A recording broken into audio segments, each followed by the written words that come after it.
Hey there folks, we are back and ready to take a look at the end of the homework in the SETS supplement. Basically just worked through problem 3, which had I think 8 parts to it, so 8 little problems here. They're doing the same thing. To prove these things, we're doing the same thing we've been doing all along.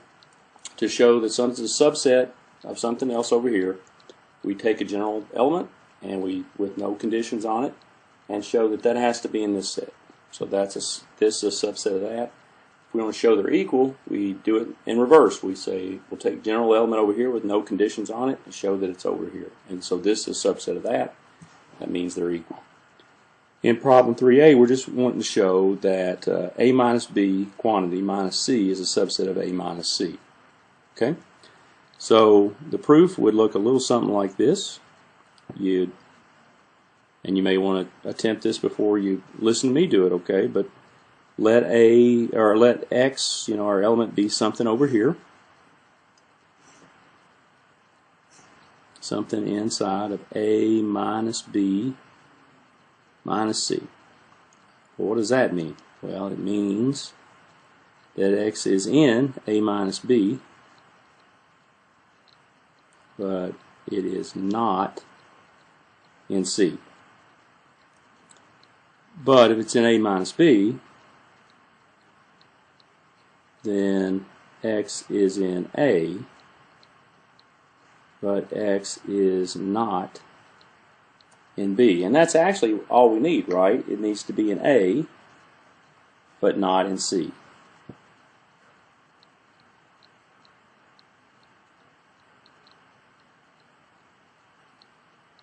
Thus, we have shown that something over here must be over there, and so it's a subset.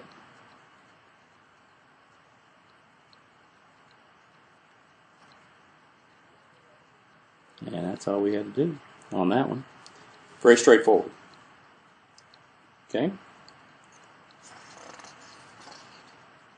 Now in the B part, we want to show that this particular intersection is empty. So whenever we're trying to show that something's an empty set, it doesn't make sense to say, well, take something out of the set. There's nothing there. So what you say instead, typically, is you do a proof by contradiction. You say, well, suppose there is some element in this set. And then you show that something goes haywire. So let's attempt that. And whenever I'm doing a proof by contradiction, instead of saying imagine or something crazy like that, I always say, suppose there exists an x that is an element of a minus c intersect c minus b. So what does that mean? Well, it means it's in both sets, right? So then x is in a minus c, and at the same time x is in c minus b. So if we're looking at this first part, then since it's in a minus c,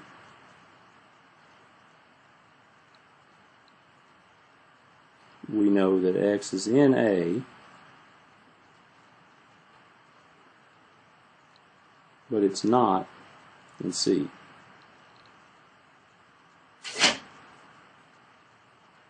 And then since it's also in c minus b, we know that x is in c, also not in b, but right here is our contradiction.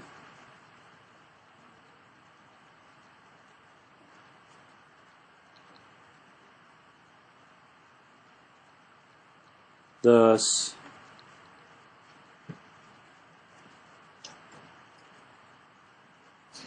that has no elements in it, and it's an empty set. Okay? So there's a little difference there in the way we handle two sets, showing they're equal, and showing a set's equal to the empty set, right? Okay. All right, problem C says, all right, prove that A union the quantity B union C is the same as A union B quantity union C. All right? And basically what we're saying here is it doesn't matter how we group things if they're all unions, right? But let's walk our way through it. I'll start with the left-hand side. Let's take something in A union B union C. And what does that mean? Well, it means that X is in A or X is in B union C. So we actually have two cases there.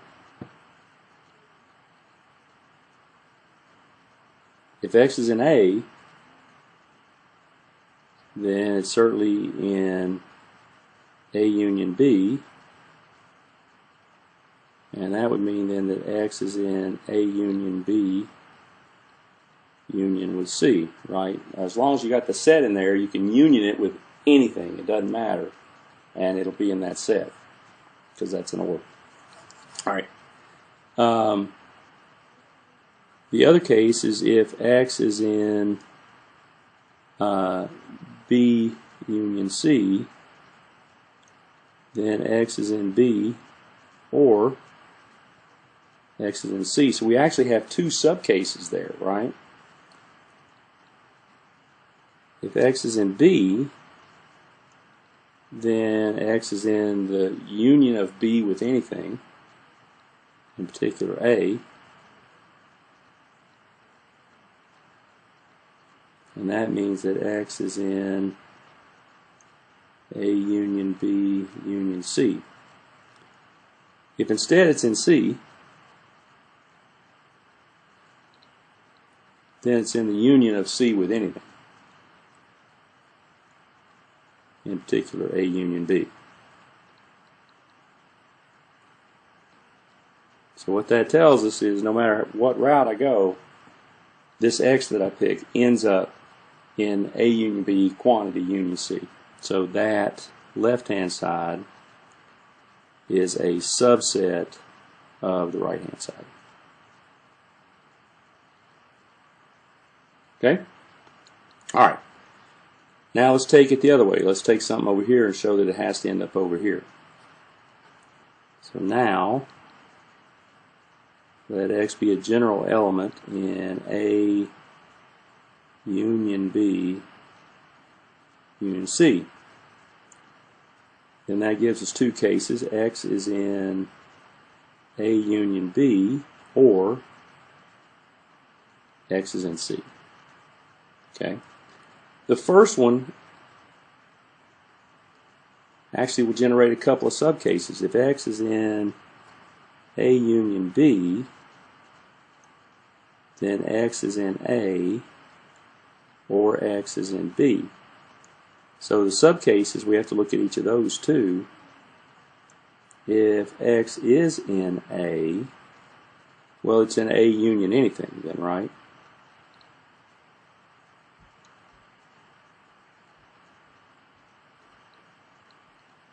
Okay. If it's in B, then it's in B union anything.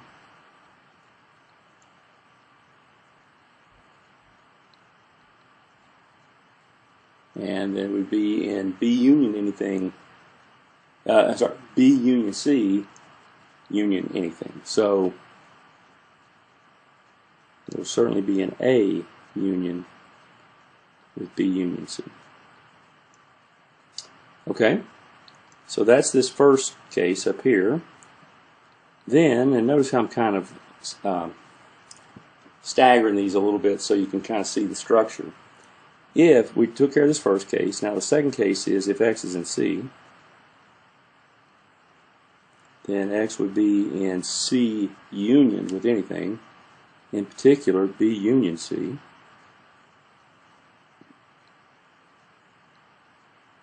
And then it would be in B union C unioned with anything, in particular A.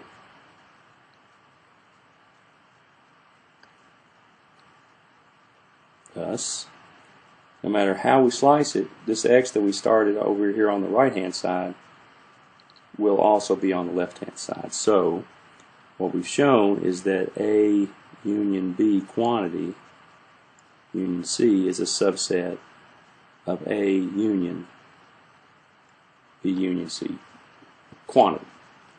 And since we have both inequalities, therefore, I'll just conserve space and time by saying the set equality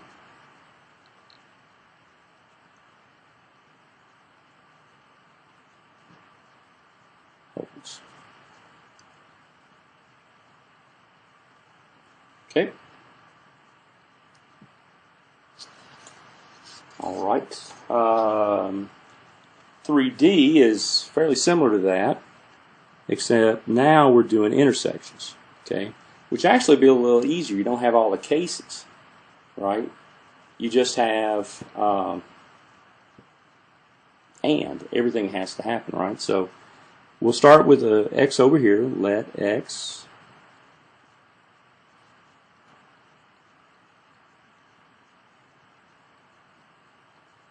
okay. Then that means that x is in A and x is in B intersects C. Well, this means that then x is in B and x is in C. Okay? Well then, because it's in A and in B, then x is in A intersect B, and then it's also in C,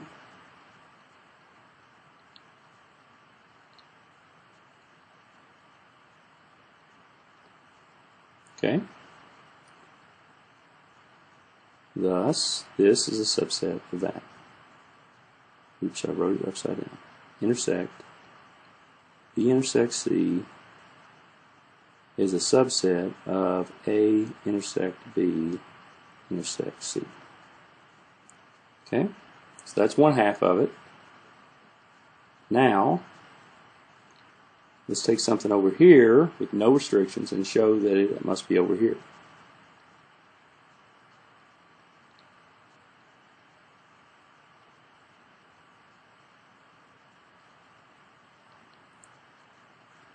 Then x is in A intersect B and x is in C. But now what this means is that then x is in A and x is in B. Now, because it's in B and C,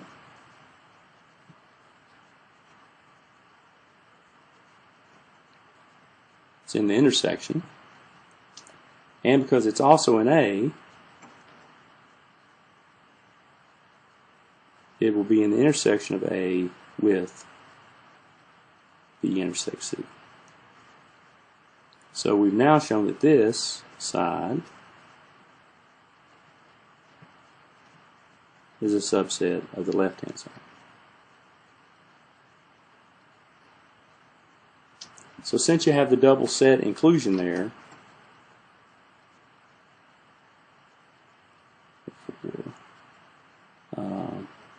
the set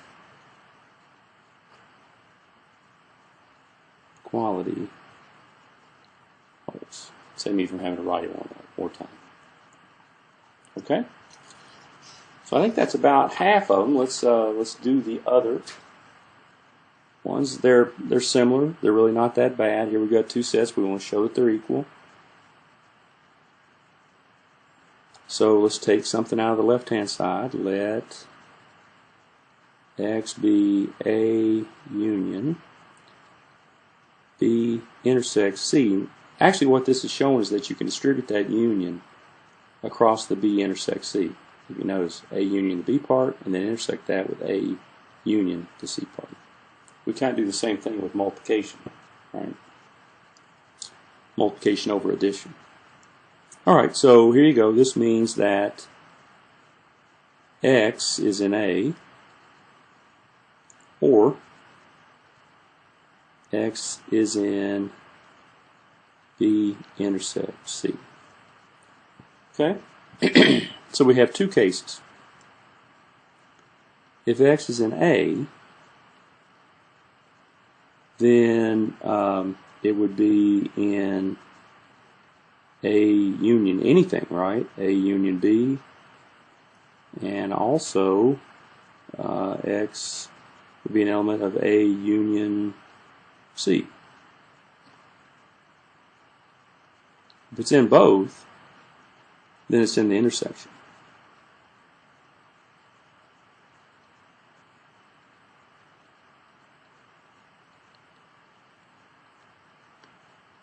Okay? Now that's just the first case. Let's also look at what happens if X is in B intersect C. Well, that means that it's in both. X is in B, and it's kind of important, the difference between and or, right? X is in C. Well, if it's in B, then it would be in B union anything. In particular, A.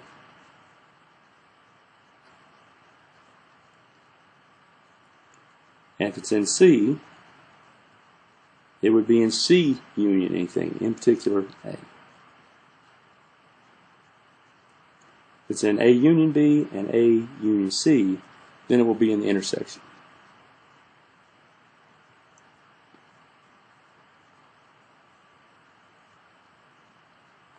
Okay? So in both cases, we end up with X being in this other stuff. So thus, we know that this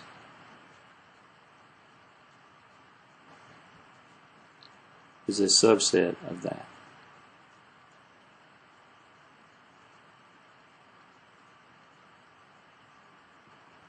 Okay? Now, to get equal, we've got to start on the other side. Now,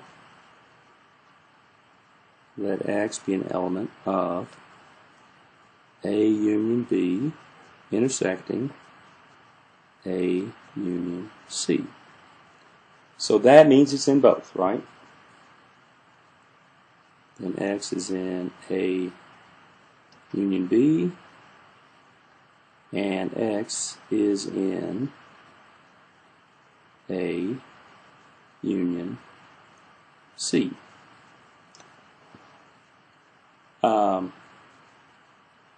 So what's going to happen here, right? X can be, there's three sets. It could be in A. Well, it's going to be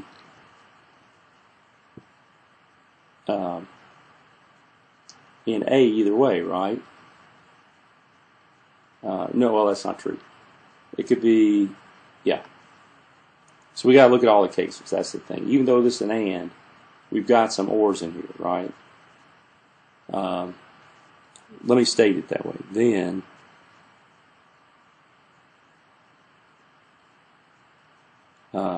X is in A or B,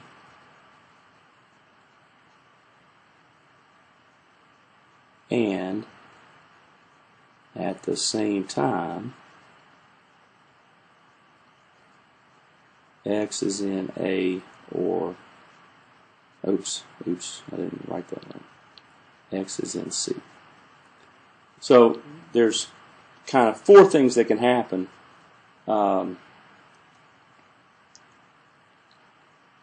Real quick, so let's look at those cases. Okay. The way to think of it's kind of like this. You got A on the first one, B on the first one, and then A, C, A, C. It's kind of like you ever did truth tables. That's kind of the situation you're looking at. So if X is in A, and you'll notice in three of these cases X is in A, right? Then that's enough to put it here. X is in A union B intersects C, really just A union anything, right?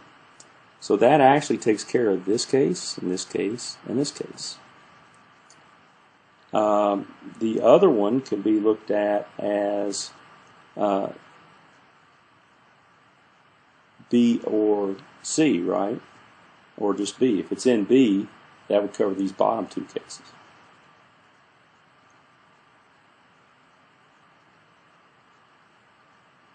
Okay. Then either way, well, I think it is going to matter. Let's see.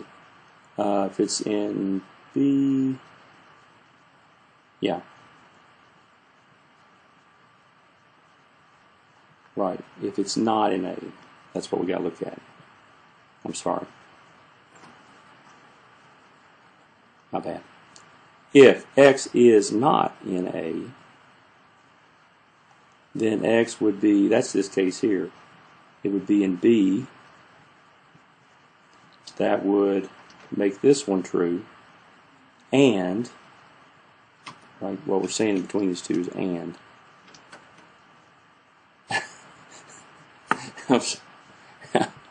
I'm sorry, give me just a second. I'll tell you what's happening in just a second.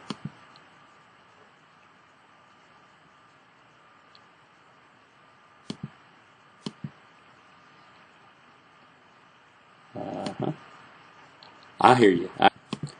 Okay, I'm sorry. I had pushed the door to keep the noise out of up here, and the dog was up here, and he decided he wanted to go downstairs, and he was kind of funny. He was trying to turn the knob. He said, "I got no thumbs."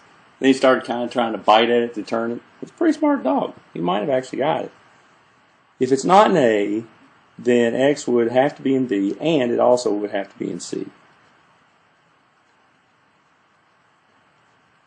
Then X is in B intersect C, which means it's going to be over here.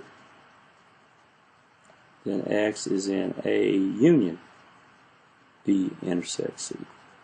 Okay. I hope you follow what we did there. A and A and C, A and B. Okay, those three cases it's in A. This is the case right here where it's not in A, the last case.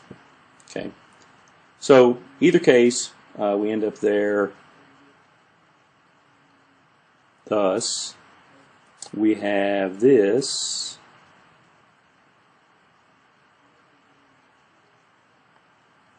as a subset of the left-hand side.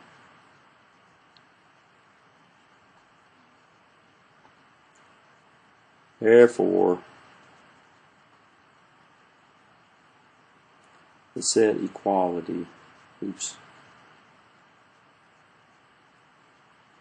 sorry, that was kind of sloppy, holds. There we go.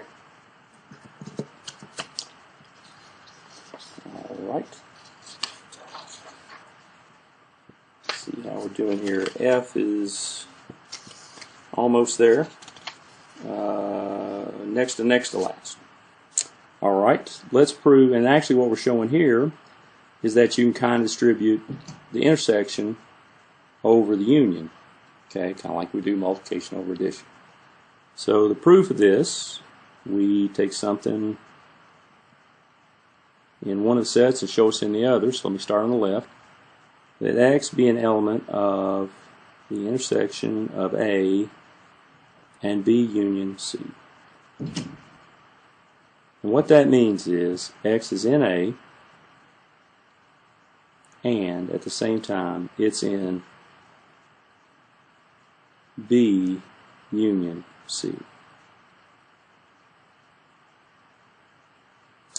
Then X is in B, or it's in C. There's no doubt the case in both those cases, X is in A. Okay, that's not an issue. There's my dog right there. Okay. If X is in B, then it would be in both A and B.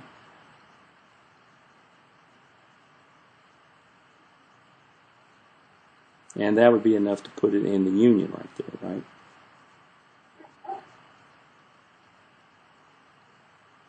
Union anything, but in particular A intersect C.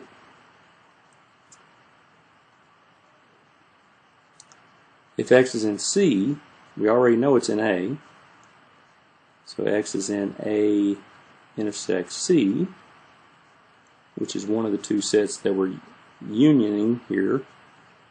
And so X will be in anything union A intersect C. So that tells us then that the left-hand side is a subset of the right-hand side.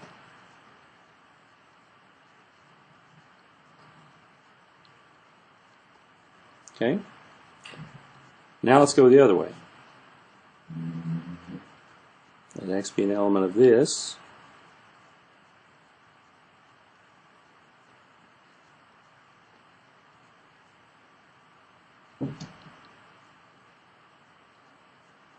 Okay?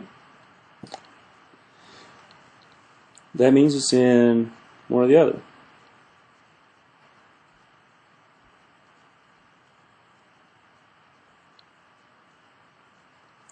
Or X is in A intersects C. So we have two cases. If X is in A and B, okay,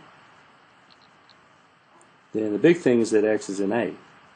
And that's really all we need. It also means that X is in B, but who cares? Because the fact that it's in A means it's going to be in... oh no, actually I'm sorry, I'm going the wrong way. You do need both of those. Then it's in A, that's half of the intersection. We need to show it's in B union C, but it's in B. So X would be in B union, union anything, in particular C. And so it's in A, it's in B union C, it would be then in the intersection. Okay? That's only one of the two cases. If X is in A intersects C, okay?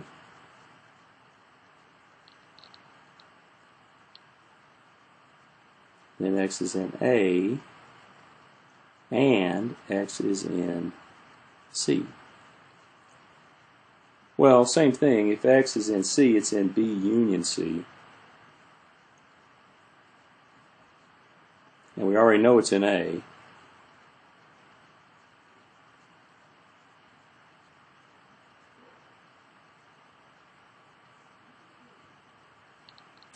So either case, what we've shown then is that A intersect B union A intersect C is a subset of A intersect B union C. So you've got the setting inequalities going both ways. Therefore, set equality holds. Okay? All right. Then we take a look at our next to last problem. We want to show that B minus A union with C minus A is equivalent or equal to B union C quantity minus A. Okay? Fairly routine. We'll just take something on that left-hand side, let X be a general element of B minus A union with C minus A. Now that means it's in one set or the other, right? So we're going to have two cases to look at. It's in B minus A, or X is in C minus A. So let's look at those two cases. If X is in B minus A, then it's in B.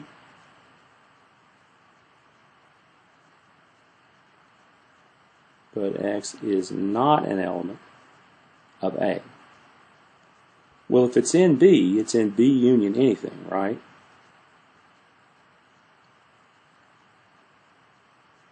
Particularly B union C. And if it's in B union C and not in A, then X is in B union C minus A. Okay? That's the first case. Now, if X is an element of C minus A, then X is in C, but X is not in A. So again, if X is in C, it'll be in B union C.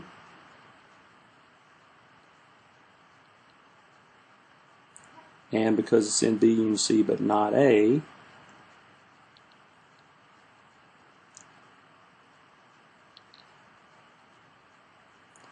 thus, we've shown that the left-hand side is a subset of the right-hand side. Okay? All right, now let's go the other way. Let X be on this side, B union C minus A. Then that means that X is in B union C, but X is not in A. So we actually have two cases, and in both cases X is not going to be in A. The only question is whether it's going to be in B or C. Then X is in B or X is in C, and we'll have to check those cases. If X is in B, it's not in A. Right, that's kind of an overriding condition here. The or kind of, it's going to be attached to both of those things. So if it's in B but not in A, then X would definitely be in B minus A. But B minus A is, we're taking a union, so it'll be in the union of B minus A with anything.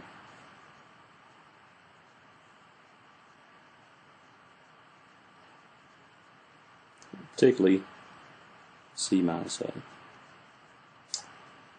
If X is in C, but not in A, then X is in C minus A, and it would still be in this union, right? C minus A unioned with anything, but in particular B minus A. Thus, in both cases, we end up the same place. So what we've shown here is that B union C minus A is a subset of the left-hand side, B minus A union with C minus A. Since you have equality in both directions, therefore, the set quality holds. Or set equation. I guess I could say set equation, but whatever. Box, box, box. There we go. And then finally the last one, which is fairly similar. I'm going to prove that A minus B quantity minus C is equal to A minus C quantity minus the quantity B minus C. Okay? So again, we would let, I'm going to start on the left-hand side, let X be something in A minus B minus C. you know, what you're really showing here is that you can kind of distribute the difference into parentheses with the difference, right?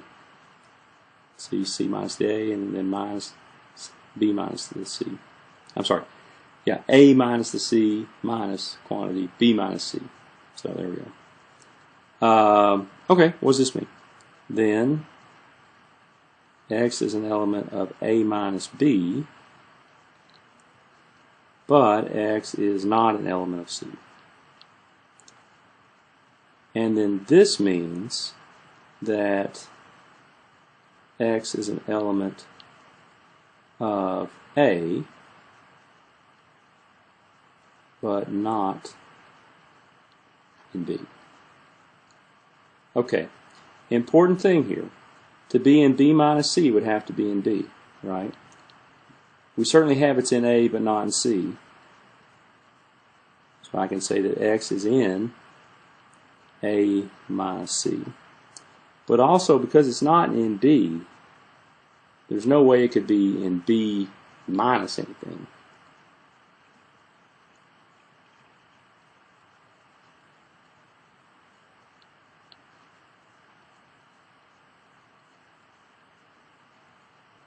Oh, I said the wrong thing. I said minus A. I meant to say C. Okay? Then if it's in this and not in this, then X is an element of A minus C quantity minus B minus C. Okay? Thus, we have that A minus B quantity minus C is a subset of A minus C minus the quantity B minus C. Okay? All right. So that's one way. Now, let's take X over here.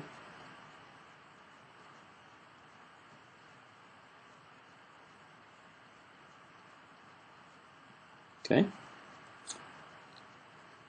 And that means then that X is in A minus C, but X is not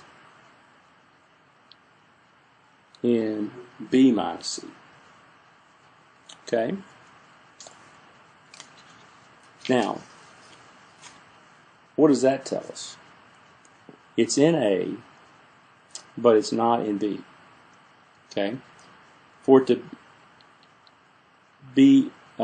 to not be in B minus C, let's think about this. If this is B and here's C, so here's B, and this part is B minus C. If it's not in here, okay, sorry, okay, then we can kind of, we've got a couple cases, right? If it's not here, it could be in B, and it could be outside of B. Okay? So I think we're going to have to look at those two cases. And actually, if it is in B, I'm thinking, let's see, think about this.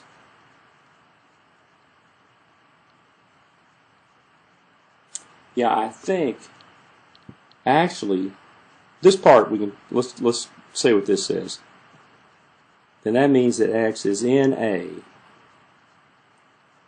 but X is not in C. That much I'm cool with.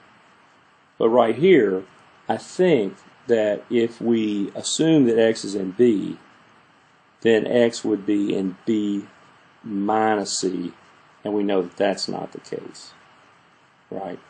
We know that X is not in C. Yeah, this is kind of key right here. Suppose that X is in B, then that means you got B but not C, then X is an element of B minus C, but we just said it wasn't. This is our contradiction.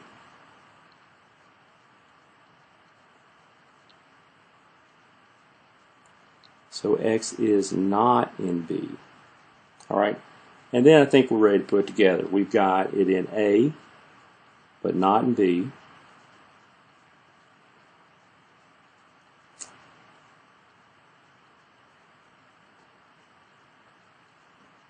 Okay. And it's in this, but it's not in C.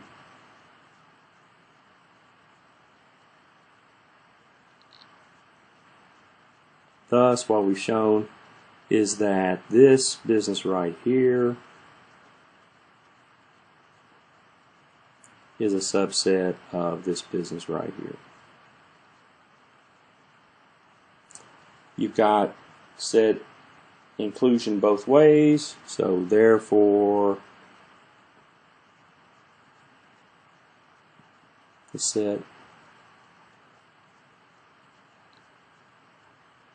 quality holds. Boom, boom, boom, boom. And we are done. Okay? I hope you like this little dot cam thing I've got working here. I think the sound's probably working a lot better now. The next step for me would be to go ahead and do this with the problems out of, I think it's 2.2. That's where we're doing induction. So I'll take that up here after a little bit. Hope you're taking advantage of this, and I will see you later.